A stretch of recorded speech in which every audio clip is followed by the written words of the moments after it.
Well, good morning, everyone, and thank you for joining me for the Moo Daily video. And today we'll be looking at the overnight action and what might be coming down the pipeline for markets and trading today. I'm Michael McCarthy, CEO at Moo Australia. And in overnight action, we are in sharp contrast to what we've seen over the previous 10 trading days. We had a very calm night.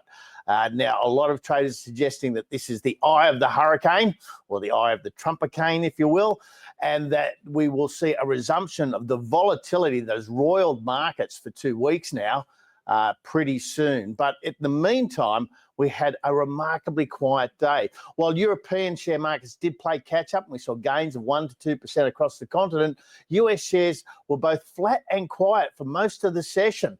And it appeared that everybody in the market needed a breather. US indices finished down slightly, but perhaps more importantly, bond yields rallied as well. Now, it wasn't a big rally, and they certainly haven't returned to the yields that we were looking at before the interruption of the trade disputes, but they are heading in the right direction. However, in further warning signs, gold prices remain elevated and near all-time highs, and oil and copper edged lower, suggesting there's still some concern about the outlook for growth in the global economy. But that didn't seem to feed into share market trading last night. The indications are we're looking at a very similar day today here in Australia and across the Asia Pacific region, with futures markets indicating slightly negative start to trading, which could fluctuate either way. We do have some important data out of China today. We'll be looking at GDP and industrial production data very closely. The growth in the world's second largest economy is a key for many nations, but for Australia in particular, given our strong trade relationship. And so those numbers today could change the outlook.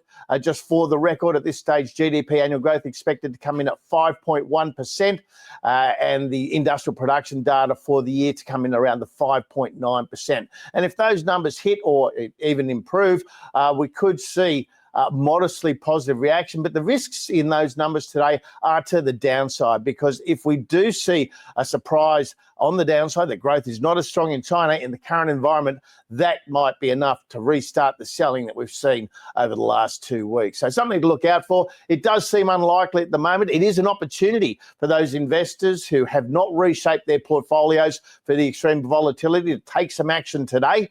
And we look forward to the extended break over the weekend in many centres, and the resumption of perhaps the full trading and the full force of the trade disputes next week.